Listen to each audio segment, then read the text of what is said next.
창세기서 강의 8번째 시간을 갖도록 하겠습니다. 오늘 설교의 제목을 한번 따라 하시겠습니다. 떠남과 새로운 동행. 시작. 떠남과 새로운 동행. 지금 제가 말씀의 제목을 붙인 떠남이라고 하는 것은 가인이 하나님 앞에서 떠남을 말하는 것이고, 또 새로운 동행이라고 하는 것은 가인의 떠남을 통해 또 하나님은 또 다른 생명, 또 다른 그 후손을 통해 그로부터 자손을 잇게 하고 또 하나님이 그와 동행해 주신다라고 하는 차원에서의 새로운 동행입니다. 우리가 지난 2주간에 걸쳐서 창세기 3장 15절의 말씀을 집중적으로 생각을 했습니다. 창세기 3장 15절의 말씀, 여러분 다시 한번 스크린에 띄워진 말씀을 읽음으로 오늘 말씀을 시작하겠습니다. 다 같이 한번 읽겠습니다. 시작. 내가 너로 여자의 원수가 되게 하고 내 후손도 여자의 후손과 원수가 되게 하리니 여자의 후손은 내 머리를 상하게 할 것이요 너는 그의 발꿈치를 상하게 할 것이니라 하시니. 자, 이 아담과 하와의 타락 이후에 두 후손이 생겨나지 않습니까? 한 후손은 뱀의 후손이고 또 한 후손은 여인의 후손이라는 것입니다. 그런데 이 두 세력 간에 싸움이 있을 것이다. 또 뱀의 후손은 여인의 발꿈치를 상하게 할 것이고 또 여인의 후손은 그 뱀의 머리를 상하게 할 것이다. 그러므로 이 세상은 이 두 종류의 인간이 싸움을 하는 장소가 될 것이라고 하는 것입니다. 물론 그 배후에는 서로 다른 세력이 자리 잡고 있습니다. 한 세력은 사단의 세력인 것이고 또 한 세력은 여인의 후손을 보호하고 인도해 가시는 성령님이라는 것입니다. 이 부분에 대해서 사도 바울은 조금 더 명확하게 또 조금 더 구체적으로 로마서 5장에 이렇게 말을 하고 있습니다. 로마서 5장 12절부터 21절까지의 말씀 다 같이 한번 읽겠습니다. 시작. 그러므로 한 사람으로 말미암아 죄가 세상에 들어오고 죄로 말미암아 사망이 들어왔나니 이와 같이 모든 사람이 죄를 지었으므로 사망이 모든 사람에게 이르렀느니라. 죄가 율법 있기 전에도 세상에 있었으나 율법이 없을 때에는 죄를 죄로 여기지 아니하였느니라. 그러나 아담으로부터 모세까지 아담의 범죄와 같은 죄를 짓지 아니한 자들까지도 사망이 왕노릇하였나니 아담은 오실 자의 모형이라. 그러나 이 은사는 그 범죄와 같이 아니하니 곧 한 사람의 범죄를 인하여 많은 사람이 죽었은즉 더욱 하나님의 은혜와 또한 한 사람 예수 그리스도의 은혜로 말미암은 선물은 많은 사람에게 넘쳤느니라. 또 이 선물은 범죄한 한 사람으로 말미암은 것과 같이 아니하니 심판은 한 사람으로 말미암아 정죄에 이르렀으나 은사는 많은 범죄로 말미암아 의롭다 하심의 이름이니라. 한 사람의 범죄로 말미암아 사망이 그 한 사람을 통하여 왕노릇하였은즉 더욱 은혜와 의의 선물을 넘치는 한 분 예수 그리스도를 통하여 생명 안에서 왕노릇하리로다. 그런즉 한 범죄로 많은 사람이 정죄에 이른 것 같이 한 의로운 행위로 말미암아 많은 사람이 의롭다 하심을 받아 생명에 이르렀느니라. 한 사람이 순종하지 아니하므로 많은 사람이 죄인 된 것 같이 한 사람이 순종함으로 많은 사람이 의인 되리라. 율법이 들어온 것은 범죄를 더하게 하려 함이라. 그러나 죄가 더한 곳에 은혜가 더욱 넘쳤나니 이는 죄가 사망 안에서 왕노릇한 것 같이 은혜도 또한 이로 말미암아 왕노릇하여 우리 주 예수 그리스도로 말미암아 영생에 이르게 하려 함이라. 아멘. 자, 바울은 그 로마서 이 말씀을 통해 두 개의 세력을 언급하고 있지 않습니까? 하나는 사망을 주관하는 세력, 그것을 사망의 왕노릇이라고 표현하고 있고, 동시에 생명을 주관하는 세력, 곧 생명의 왕노릇하는 세력이 있다는 것입니다. 이러한 두 세력의 모습을 구약에서는 모형적으로 상징적으로 우리에게 보여주고 있습니다. 그래서 성경을 깊게 읽어 가다 보면 이 두 세력이 항상 두 편으로 나누어지게 됩니다. 가인과 아벨, 이스마엘과 이삭, 에서와 야곱, 이런 식의 대조가 나타나는 겁니다. 그래서 오늘 우리는 이런 대조되는 이 두 세력을 통해서 하나님이 어떻게 하나님의 일을 주권적으로 진행해 가지고 이루어 가시는가를 우리 말씀을 통해서 좀 더 깊게 생각하기를 원합니다. 이제 가인이 아벨을 죽임으로 그 벌로 가인을 유리하는 자가 됩니다. 그리고 여호와 하나님 앞에서 떠나는 자가 되죠. 이제 가인은 그 하나님의 보호하심을 입을 수가 없기 때문에 이제 자기 스스로 자기를 보호하며 살아가게 됩니다. 그런데 참 아이러니한 것은 이것이 인간이 문명을 건설하게 되는 이유였다는 것입니다. 여호와 하나님 앞을 떠난 가인이 무엇을 하고 또 그의 후손들이 무엇을 하는지 오늘 본문 말씀을 보면 그가 떠난 다음 머물게 되는 한 장소가 등장하는데 그가 에덴 동편 놋 땅이라고 하는 곳입니다. 여기서 아내와 동침하여 아들을 낳고 그 이름을 에녹이라고 명명합니다. 여러분, 이 에녹은 하나님과 동행했던 그 에녹이 아니라 가인의 후손 에녹입니다. 제가 일부 예배 때도 말씀을 드렸습니다만 여기 등장하는 에녹과 하나님과 300년 동안 동행했던 에녹과는 다른 에녹입니다. 그런데 이 가인이 아내를 취하고 자녀를 낳고서 한 일이 뭔가? 성을 쌓는 일이었습니다. 그리고 그 성 이름을 자기 아들의 이름을 따서 에녹성이라고 붙입니다. 여러분, 왜 성을 쌓았을까요? 여러분, 성이란 외부의 적으로부터 자신들을 보호하기 위한 것입니다. 이제 하나님을 떠난 가인은 자신의 안전을 스스로 지켜야 하는 존재가 되었습니다. 그런데 이것이 역설적이게도 인간의 문명의 시작이라고 하는 것입니다. 그러므로 인간의 문명이란 절대자 하나님을 떠나 스스로 자신을 보호하는 방편, 그것이 발전하는 것이 문명인 것입니다. 어떤 글에서 그런 제가 메시지를 보았는데요, 절대자는 시골을 만들었는데 인간은 도시를 만들었다라고 하는 메시지를 보았습니다. 일리 있는 말입니다. 가인이 최초로 성을 쌓은 것은 바로 이 도시 문명의 시작입니다. 도시가 형성되는 이유는 뭐냐? 그것은 사람들의 편리함 때문 아니겠습니까? 가인은 성을 만들었는데 그러면 그 후손들은 무엇을 만들어냈는가? 어떤 경향을 만들어냈는가? 성경을 보게 되면 야발은 장막에 거하며 유축지는 자의 조상이 되고, 또 유발은 수금과 퉁소를 잡는 자의 조상이 되고, 두발 가인은 동철로 각양 날카로운 기계를 만드는 그런 사람이 되었습니다. 자, 이들의 출산으로 이들의 후손을 통해서 사회는 점차적으로 문명적으로 발전해 가죠.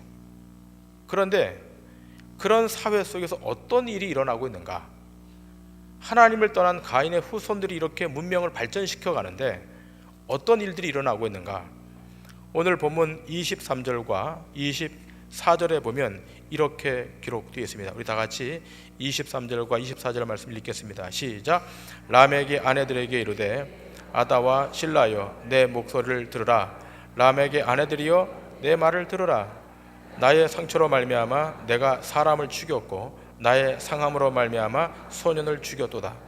가인을 위하여는 벌이 7배일진데 라멕을 위하여는 벌이 77배이로다 하였더라.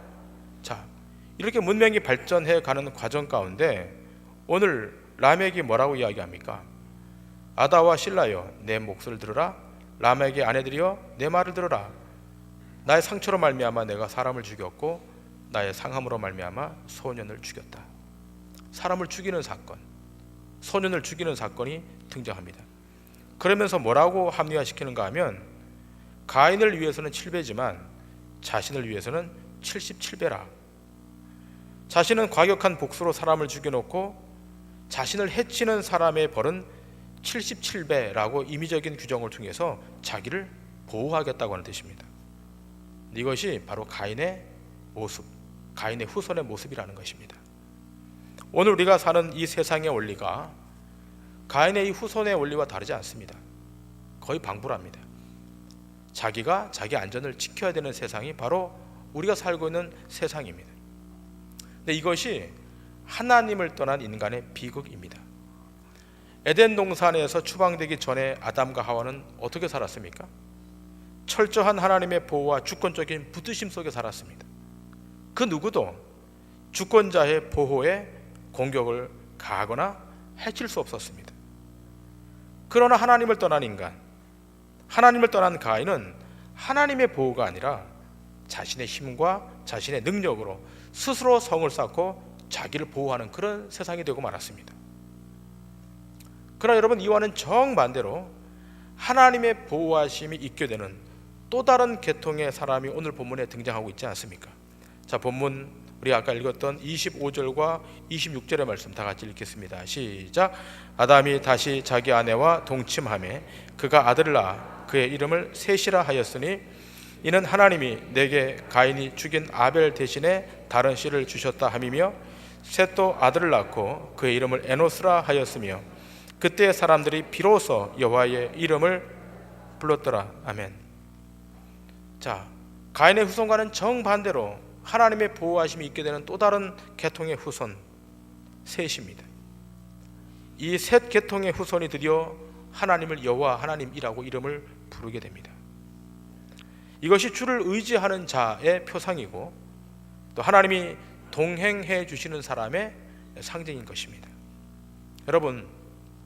여러분과 제가 살고 있는 이 세상은 가인의 후손 같은 삶을 살고 있습니까? 아니면 하나님의 동행하심 속에 하나님의 은혜를 입고 사는 삶을 살아가고 있습니까? 대부분 전자일 것입니다. 가인처럼 살아갑니다.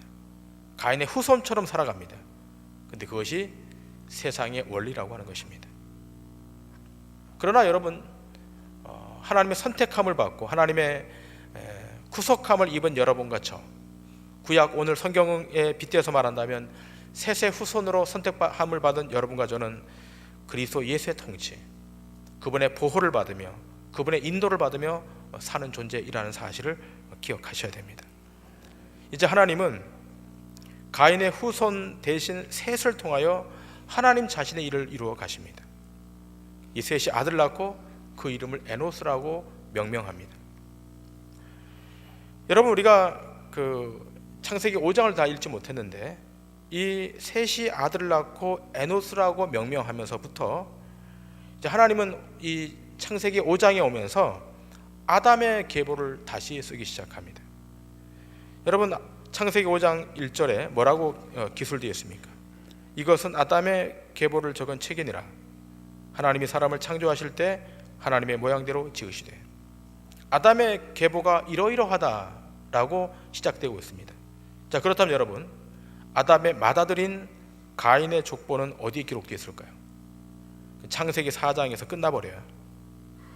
가인의 족보는 창세기 4장에 소개함으로 아담의 후손에서 제외시켜버립니다.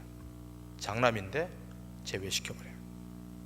이것은 아벨 대신에 셋을 주시고 그들은 여호와의 이름을 부르는 자들이기 때문에 여기에서 가인의 계통은 제외시키고 분리시켜버리고 아담의 계보 속에 셋을 등장시킵니다.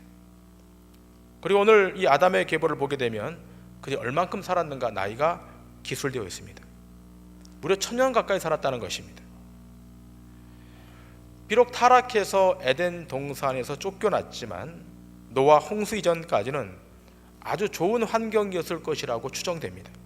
그래서 그들이 거의 1000년 가까이 살았다, 이렇게 기록하고 있습니다. 그러나 기억할 것은 우리의 관심은 장수의 비결이 아니라 하나님의 뜻이 무엇인가에 집중해야 됩니다. 사람들이 비록 1000년 가까이 살았지만 그 결과는 무엇입니까? 죽었더라 라고 하는 것입니다. 죽었더라. 이것이 창세기 5장에 기술된 아담의 계보의 특징입니다. 그런데 이 아담의 계보 가운데 죽음을 맛보지 않고 살아서 하나님 앞으로 간 한 사람이 있지 않습니까? 그 사람이 에녹입니다.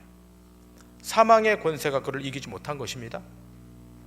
969세를 살아도 이 무드셀라는 죽었는데 에녹은 죽지 않고 하나님이 그를 데려간 것입니다. 우리는 이 부분을 마태복음 1장 예수 그리스도의 계보와 비교해서 생각해 볼 필요가 있습니다. 마태복음 1장 1절부터 6절까지 그리고 16절까지 말씀 제가 읽겠습니다. 아브라함과 다윗의 자손 예수 그리스도의 계보라. 아브라함이 이삭을 낳고 이삭은 야곱을 낳고 야곱은 유다와 그의 형제들을 낳고 유다는 다말에게서 베레스와 세라를 낳고 베레스는 헤스론을 낳고 헤스론은 람을 낳고 람은 아미나답을 낳고 아미나답은 나손을 낳고 나손은 살몬을 낳고 살몬은 라합에게서 보아스를 낳고 보아스는 룰에게서 오벳을 낳고 오벳은 이새를 낳고 이새는 다윗 왕을 낳으니라. 다윗은 우리아의 아내에게서 솔로몬을 낳고, 자 16절입니다. 야곱은 마리아의 남편 요셉을 낳았으니 마리아에게서 그리스도라 칭하는 예수가 나시니라. 아멘. 자, 마태복음 1장 아브라함과 다윗과 예수 그리스도의 세계라라고 하면서 그 계보가 지금 진행되고 있습니다. 자, 근데 여러분, 이 이어지는 계보에서 어떤 말이 없습니까? 죽었더라고 하는 말이 없어요. 아브라함도 죽고 다윗도 죽고 다 분명히 죽었는데 여기에는 죽었다라고 하는 말이 없이 나았더라라고 하는 말만 등장합니다. 굉장히 중요한 시사점이 이 안에 포함되어 있습니다. 예수 그리스도 안에서 사망이 왕노릇할 수 없을 우리에게 보여주는 것입니다. 이들은 하나님의 약속 안에 있기에 사망의 권세가 어떻게 할 수 없는 새로운 계보를 우리에게 제시하는 거예요. 근데 이러한 죽음을 이기는 권세가, 자, 창세기 5장에 등장하는 아담의 후손 가운데서 다 죽었다라고 하는 그 계보 가운데 유일하게 에녹만은 제외되므로 음부의 권세를 이기는 힘이 있다는 것을 창세기에서부터 이미 보여주고 있는 것입니다. 이해되십니까? 이해되시면 아멘 하시기 바랍니다.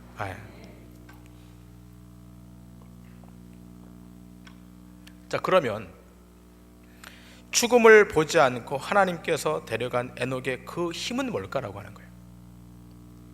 죽음을 면제시켜서 하나님이 그를 데려간 그 힘은 뭘까?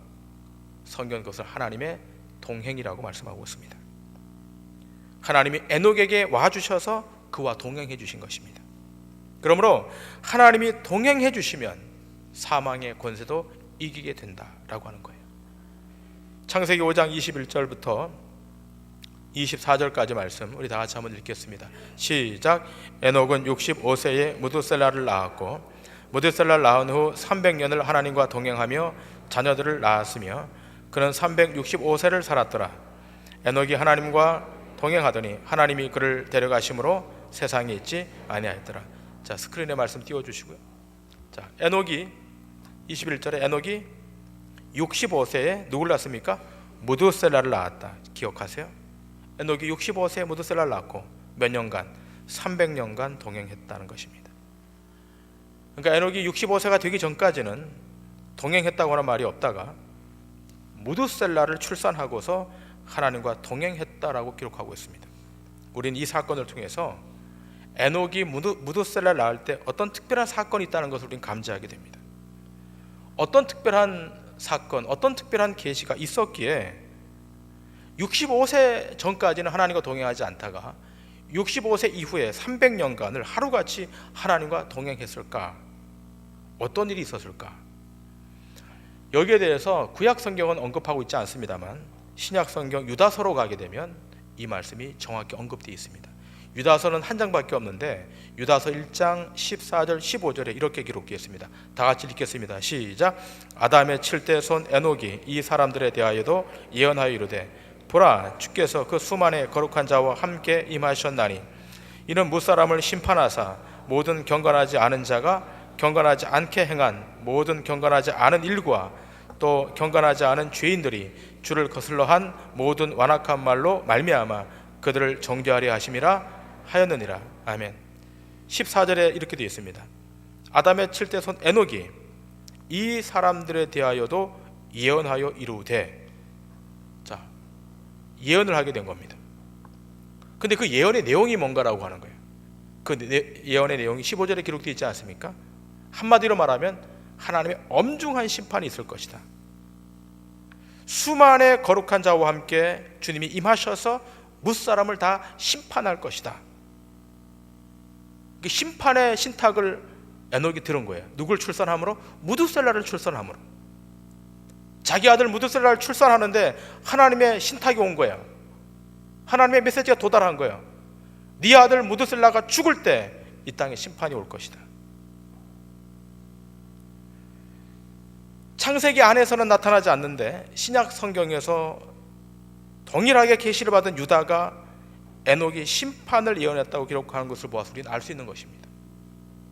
에녹은 이 무드셀라를 낳고 나면서부터 계속 하나님의 심판만을 생각하는 거예요. 하나님의 심판, 이것이 바로 하나님과 동행하는 사람의 삶의 모습이라는 것을 말해주는 것입니다. 여러분, 무드셀라라고 하는 이름이 갖고 있는 뜻은 뭔가 하면 창 던지는 자예요. 창 던지는 자. 창을 던지는 것은 심판을 의미하는 거예요. 창을 던지면 나라가 꽂히지 않겠습니까? 날아가서 꽂히는 그거, 날아가는 과정이 있지만 반드시 가서 꽂힐 겁니다. 꽂히는 그 타임이 심판의 때입니다. 무드셀라 이름 안에 이것이 포함되어 있습니다. 구약의 많은 선지자들은 자신의 생명을 던짐으로 하나님의 신탁을 선포하지 않습니까? 이사야도 그렇고 예레미야도 그렇고 에스겔도 그렇고 왕의 눈치 보지 않고 자기의 생명을 내어놓고 하나님의 심판을 신탁으로 말합니다. 이처럼 에녹에게 하나님의 메시지가 도달한 거예요. 네 아들 무드셀라가 생명이 끝나는 날, 마감하는 날, 거기에 심판이 올 것이다.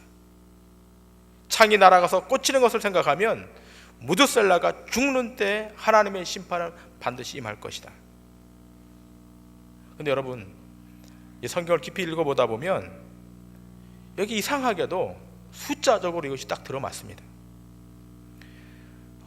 저는 숫자를 이렇게 조합하고 하는 신천지에서 하는 그런 거 싫어하지만 또 그것은 지금은 성경 해석법에 적용되고 있지 않지만 이상하게도 구속사적 관점에서 이 부분은 다 동의합니다. 기억하세요. 성경은 숫자를 증거하는 것이 아니라 예수 그리스도를 증거해요. 그러나 이 안에 굉장히 중요한 내용들이 있기 때문에 생각해 볼 필요가 있습니다. 성경에 나타난 사람들의 이 나이를 한번 계산해 보면 무드셀라가 언제 죽게 되고 무드셀라가 죽는 날 어떤 심판이 있었는가? 무드셀라가 죽던 그 해에 노아의 홍수가 일어납니다. 여러분, 오늘 읽었던 이 본문 25절에 보면 무드셀라가 187세 라멕을 낳아요. 그렇죠? 계산해 보세요. 머리 좋으신 분들은 라멕은 182세 노아를 낳아요. 그런데 노아 몇 세에 홍수가 납니까? 나중에 제가 강의하겠지만 창세기 7장 11절에 가보면 노아가 600세 때 홍수가 나요. 이 세 숫자를 다 더하면 무드셀라의 나이가 나오는 거예요. 여러분, 우리가 성경 퀴즈 대회 할 때 성경에서 가장 오래 살았던 사람의 이름이 뭐예요? 라고 물으면 누굴 말합니까? 무드셀라잖아요. 근데 이 무드셀라의 나이가 몇 살입니까? 969세. 한번 따라 합시다. 969세 시작. 969세. 이건 상식적으로 아셔야 돼요. 근데 무드셀라가 죽는 그날 무엇이 일어났다고요? 노아의 홍수가. 그러면 하나님은 심판을 언제까지 연기한 겁니까? 969년 동안 연기한 거예요. 근데 에녹은 그 969세 연기되는 동안 몇 년 동안? 300년을, 언제인지 모르니까 300년을 하나님과 동행하면서 무드셀라를 보면서 하나님의 심판이 오늘이 말까 내일이 말까 모레이 말까를 생각했다는 것입니다. 그는 한순간도 하나님의 심판을 생각하지 않은 적이 없었다는 거예요. 그는 철저하게 종말론적으로 살았어요. 에녹의 아들 무드셀라가 잠시 안 보이거나 조금만 이상이 있으면 불안한 거예요. 혹시 오늘 하나님의 심판의 불이 떨어지지 않는가? 그는 늘 깨어 있었습니다. 늘 조마조마했습니다. 오늘이 하나님의 심판의 날일까? 내일이 하나님의 심판의 날일까? 그러면서 단 한순간도 하나님의 동행을 거절하지 않고 날마다 순간마다 하나님의 동행 속에 그가 살았던 것입니다. 참으로 깨어있는 신앙인이란 주님의 오심을 기다리며 사모하며 오늘이 마지막일 수 있다라고 하는 종말론적인 삶을 살아가는 것입니다. 그렇다고 시한부 종말론이 아니에요. 언제 몇 월 며칠에 주님 재림하실 거니까 집단 가출해서 거의 텐트 치고 그렇게 사는 거 그거 아니에요.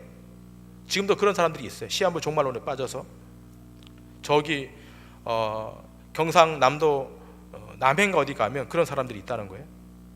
근데 여러분, 오늘 창세기 5장 20절은 어떻게 증거하고 있습니까?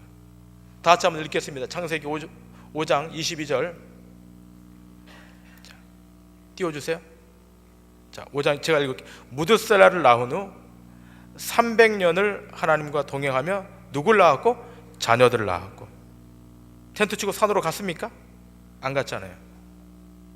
300년을 하나님과 동행하며 뭘 낳았다? 자녀를 낳았다. 가정생활 잘 하셔야 돼요. 텐트 치는 거 아니에요. 네.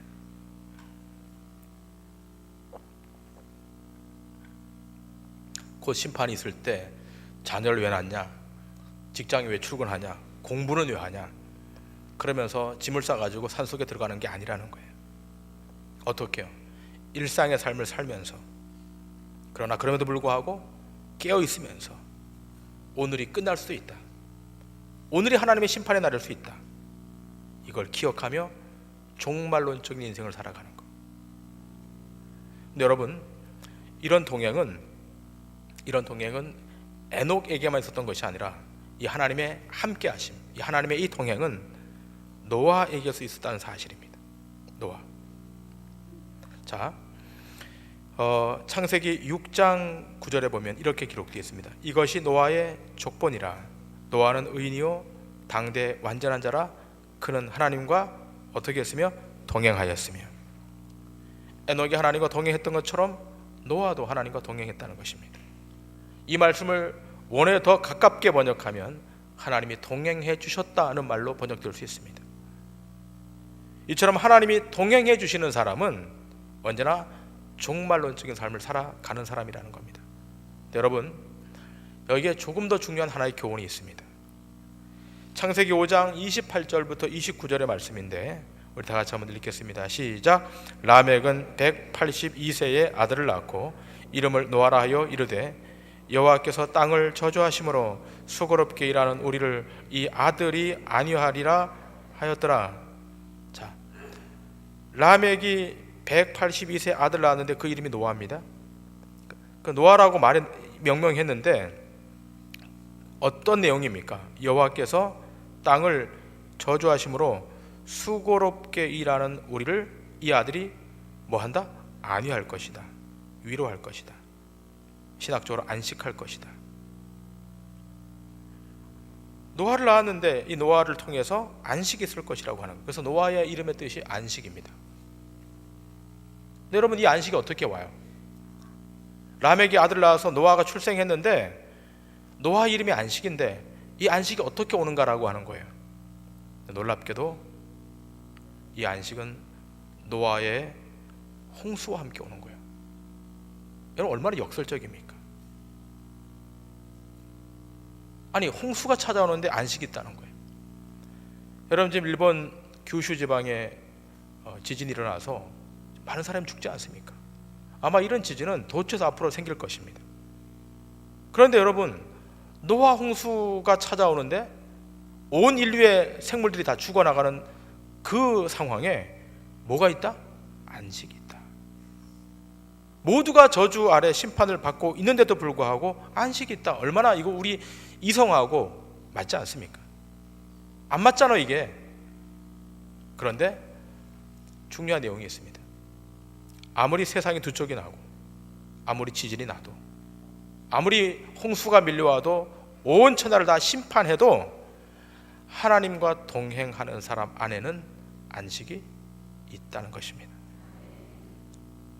오늘 우리가 사는 이곳, 여기는 심판의 땅입니다. 그러나 심판의 땅이라 해서 불안해하고 걱정해하고 낙심하며 살아서는 안 됩니다. 그렇게 살 수 없어요. 기뻐하며 감사하며 안식하며 사는 거예요. 분명히 이 땅은 심판의 땅이지만 그럼에도 불구하고 이 땅에서의 그리스도의 진정한 안식, 안전, 평안은 어디서부터 출발하는가? 그것은 그리스도와의 동행으로부터 출발한다는 것입니다. 여러분의 삶 가운데 하나님의 동행이 없으면 날마다 불안해요. 날마다 외로운 거예요. 날마다 지치는 거예요. 그러나 아무리 힘든 상황을 만나도 노아의 홍수 같은 심판의 그림자가 몰려온다 할지라도, 그러나 그럼에도 불구하고 거기에 하나님의 통행이 있다면 그 사람은 평화하고 안식하는 것입니다. 그래서 우리 주님이 이 땅에 오셔서 어떻게 말씀하십니까? 너희가 환난을 당하지만 내가 너희와 함께하여 세상 끝날까지 너희와 함께하여 너희를 안식시키겠다. 이 약속을 받은 자는 에녹처럼 하나님과 동행하다가 어느 날 갑자기 하나님께서 취해 가실 것입니다. 가인은 하나님 앞에서 떠났지만 그러나 또 다른 사람 셋을 통하여 그 셋의 삶에 하나님의 통행이 있으므로 세상 앞에 승리하여 가는 것처럼 여러분의 인생에도 하나님의 동행이 있으시므로 어디로 가든지 누굴 만나든지 그 있는 자리에서 승리하는 축복이 있기를 주님의 이름으로 축원합니다. 기도하시겠습니다.